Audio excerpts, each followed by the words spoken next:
Students, आज आपका chapter 14 है व्याकरण में पर्यायवाची शब्द। तो ये सब बच्चे अपनी कॉपी में लिखेंगे व्याकरण की, ठीक है।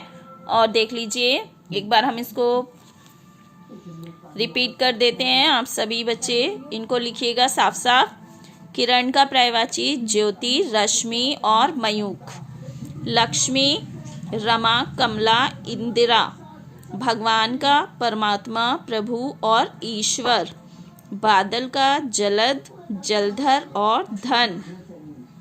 बिजली का पर्यायवाची चपला, दामिनी और विद्युत। माँ का अम्बा, जननी और माता। मानव का मनुष्य, आदमी और नर। मित्र का पर्यायवाची सखा, दोस्त और साथी। राजा का नृप, भूप और भूपति। रात का रात्रि, रजनी और निशा। ये सभी बच्चे अपनी नोटबुक में लिखेंगे और चेक करने के लिए सेंड करेंगे, ठीक है। ये सभी को लर्न भी करने हैं, मैं आपसे सुनूंगी भी ये जूम क्लास में। देखिए, चैप्टर 14 है आपका। इसमें सबसे पहले क्या है, पर्यायवाची शब्द किसे कहते हैं ये देख लीजिए आप। एक दूसरे के समान अर्थ देने वाले शब्दों को पर्यायवाची या समानार्थी शब्द कहा जाता है। पर्यायवाची शब्दों को समानार्थी शब्द भी कहा जाता है, ठीक है बच्चों। अगर ये भी लिखा आता है कि समानार्थी शब्द लिखिए तो आपको क्या लिखना है, पर्यायवाची लिखना है, ठीक है। कंफ्यूज नहीं होना है। तो इसलिए हमें पता होना चाहिए कि पर्यायवाची शब्दों को समानार्थी शब्द भी कहते हैं, क्योंकि एक शब्द अगर लिखा है जैसे अंधकार, तो इसके कई अर्थ हो सकते हैं, समान अर्थ, है ना। कौन कौन से, देखिए, अंधकार को क्या क्या कह सकते हैं हम, अंधेरा, तम और तिमिर। ऐसे ही आदर को सम्मान, मान और प्रतिष्ठा, ठीक है। तो इस तरह से आपको पर्यायवाची की डेफिनेशन भी लर्न करनी है। ये नहीं है कि डेफिनेशन किसी के बिना लर्न करें। अगर मैंने नोटबुक में नहीं लिखा है, क्योंकि नोटबुक में लिखने के लिए और ही काम बहुत होता है, इतना आपको लिखवाऊंगी, फिर हर सब्जेक्ट में आपको लिखना पड़ता है।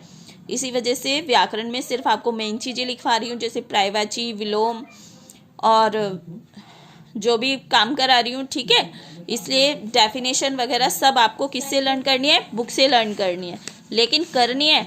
और बच्चों, एग्ज़ाम में ये मत सोचिएगा कि सिर्फ जो आपको हमने कॉपी में कराया है वही आएगा, या जो बस बुक एक्सरसाइज है वही आएगी, ऐसा कुछ नहीं है। चैप्टर के बीच से भी पेपर आएगा, तो आपको चैप्टर के बीच से भी लर्न करना है, चाहे तो व्याकरण हो और चाहे हिंदी फर्स्ट हो, ठीक है।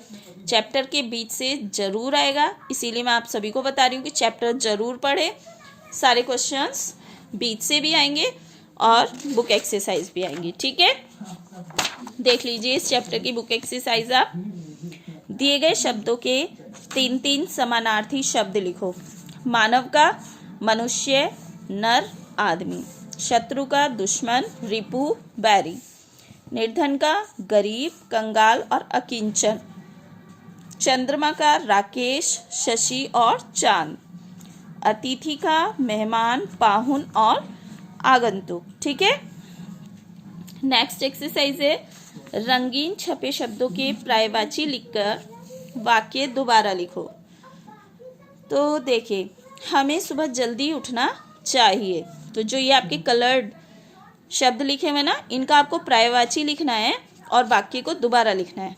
कैसे, सुबह का पर्यायवाची क्या होता है, प्रातः, ठीक है, सवेरे, है ना। तो हम क्या लिखेंगे, भोर भी होता है, तो हम क्या लिखेंगे, हमें प्रातः जल्दी उठना चाहिए। मेरा मित्र आज दिल्ली गया, मेरा दोस्त आज दिल्ली गया है। आकाश में पक्षी उड़ रहे हैं, तो आसमान में विहंग उड़ रहे हैं। माँ अपनी संतान से सदैव प्रेम करती है। माता अपनी संतान से सदैव प्यार करती है। दया मानव का धर्म है, दया मनुष्य का धर्म है। पक्षी आकाश में उड़ रहे हैं, तो पक्षी को खग विहग भी कहते हैं। खग विहग गगन में उड़ रहे हैं, तो इनके यहाँ पर पर्यायवाची लिखे हैं, ठीक है। पर्यायवाची लिखकर वाक्य बनाने हैं। इसी तरह से आपको भी बनाने हैं और चेक करने के लिए सेंड करना है। और बच्चों, डेट लिस्ट आप सभी को मिल चुकी है, आपने देख लिया होगा, तो अपनी तैयारी भी करते रहिए, साथ के साथ वर्क को लर्न करते रहिए, ठीक है। और जो भी आपको काम दिया जा रहा है कंप्लीट कर लीजिए अपना। कोई भी किसी का वर्क इनकम्प्लीट ना हो। ठीक है, चलिए, ओके, गुड डे।